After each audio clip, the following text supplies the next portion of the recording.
My name, calling all night. I can pull the wool while I'm being polite. Like, darling, calling all night. I can be.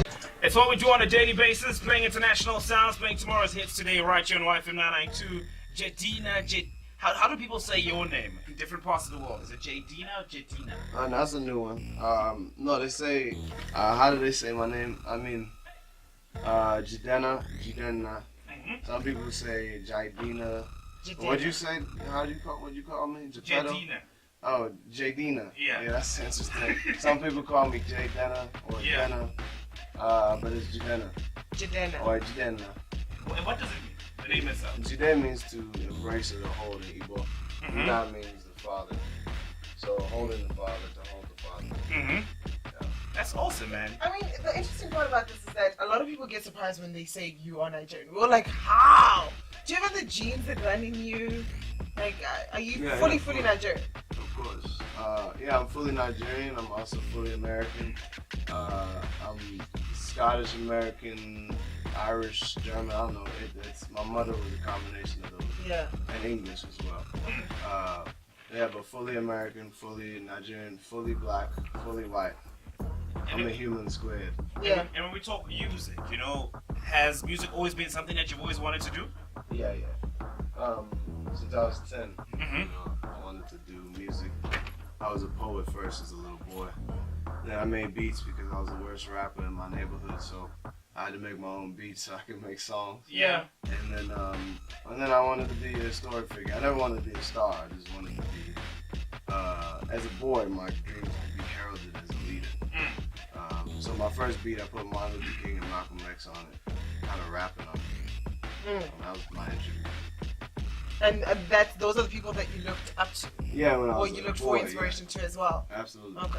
And then you decide to drop Classic Man. Now that's a song that literally opened up doors for you in a sense of markets and people like us who are not familiar to who you are musically and just as an artist, on a commercial level. How did you take the success of that song and then putting together work that will follow up such a big song? I mean, I felt like it was the right introduction to me. It's more about character for me, so values. It's not actually about dress so much. I think ultimately, once you have certain characteristics, you try to dress according to those characteristics. Yeah, they say when you look good, it's good manners. Yeah, exactly. That's a proverb that supports that. But the follow-up was more me opening doors with that one song. Within 1 year, I was performing with the top acts in the United States of America. Within 1 year, I was meeting with the president, first lady. Within 1 year, I was the first U.S.-based major label-backed artist in history to start a promo tour in Africa. This is all within one song.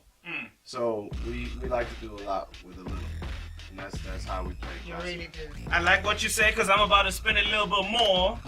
We're trying to get to know him. It's the first time we actually have you on Y. So, we're going to backtrack a little bit. We're going to talk about the album, The Chief, so much more. Squeeze in as much as we can as we got him right here on Y.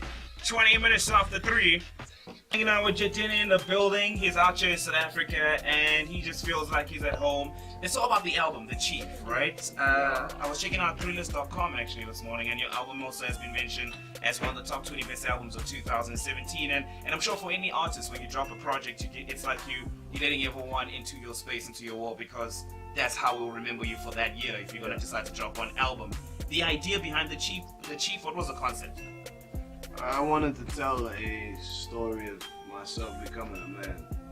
So The Chief is really the quest for manhood, which the album begins with the burial of my father and ends with me talking to him in his passing. And so it's and throughout it though, I think it's like the adventures of classic man, adventures of me, trials and tribulations with myself, women, society, whatever it is. So that was the main concept behind The Chief.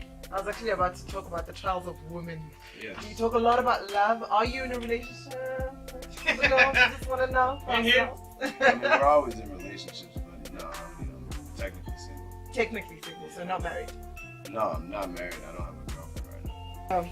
And talking about making an album that is, that's a better reflection of where you are and what you're trying to achieve with this project, how do you go about sourcing out the people you're going to work with on an album?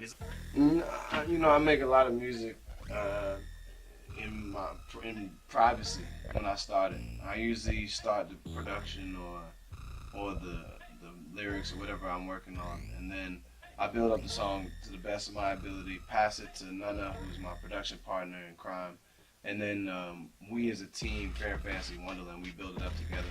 This album, I chose to have all the features that are on the album are my friends and also people on Wonderland Records. So of course, Janelle Monáe's on it, St. Beauty, Roman, John Arthur. These are Nana, who I work with on in production, as I said. These are all the people I know. It's like my fam. Yeah. All the features the collaborations that I did do will come on outside of singles or on a separate project. I did do a lot of collaborations, but it didn't feel right for this particular album. Yeah, I swear this is like questions we ask everyone when they come into the country. In South Africa, is there anybody that you identify that you feel you could vibe with musically? Yeah, I've been talking to Black Coffee for a while. We were actually supposed to link, but he left to the States. Yes. He's in the States now, and I came here, so we were like, oh man, we missed each other. Questa, Casper. I just met Ricky Rick and Frank Casino the other day. Shoma Josie. Who else did I link up? Yeah, there's a few, but I'm open, honestly. Yeah. As long as I'm vibing with it, and to me, one of the biggest things I'm looking for is an artist that is taking what's unique for South Africa. Like if you think about all the mixtures of the cultures that you have here, and then the history of Kwaito music here, and then the appreciation, genuine appreciation for both hip hop and R&B. There's something actually, there's a special blend. I actually want to stay here for a while and just vibe out. Yeah. And go to different cities and find things that I don't even hear on the radio, like in Durban, just hear something.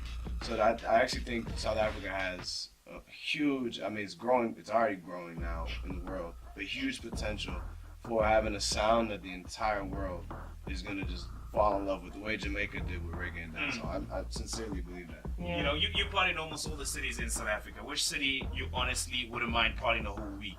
Durban, Joburg, Cape Town, it turns out for you crazy. I can't, it's not one over the other. I know you guys want me to say Joburg. Durban. No, but I think everywhere has its magic, you know. Of course, Cape Town has the most tourists, and like, you could be on Long Street long days and nights, and I definitely stumbled drunken like up and down that street. Yeah. But Joburg got like the cool, like in the US we say like cutty, like in the cut you just find this nice dope bohemian spot, or you find like this just raw hard like OG Kwaito spot. And cool people. Exactly. All the cultures are like, everybody's chill. We went out a couple nights. And then Durban is a different city. It's totally different. I love the markets in Durban. It reminds me of Nigeria. All right, you know what? We're going to open up the line. We have to let him go, so I'm going to squeeze in the tune. Bambi, that's what he's pushing right now. But hit us up.